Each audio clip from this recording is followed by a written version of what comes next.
जहाँ श्रद्धा संस्कृति र विश्वास एकै ठाउँमा मिसिएको छ। यो स्थान हो संसारी माया मन्दिर।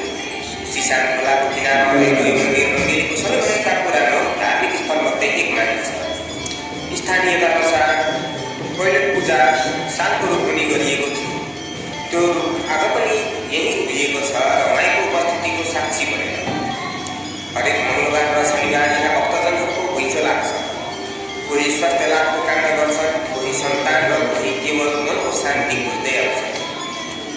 दियो उज्यालो धुपको गन्ध र घन्टीको ध्वनि सबै वातावरणलाई पवित्र बनाउँछ। स्थानीय महिला सबै युवाहरूले मन्दिर संरक्षणमा सक्रिय भूमिका खेलिरहेका छन्। उनीहरू भन्छन् यो केवल मन्दिर होइन, हाम्रो आस्थाको केन्द्र हो। विश्वासका आगोले बाँधिएको छ र देवीको आत्मा संसारीमा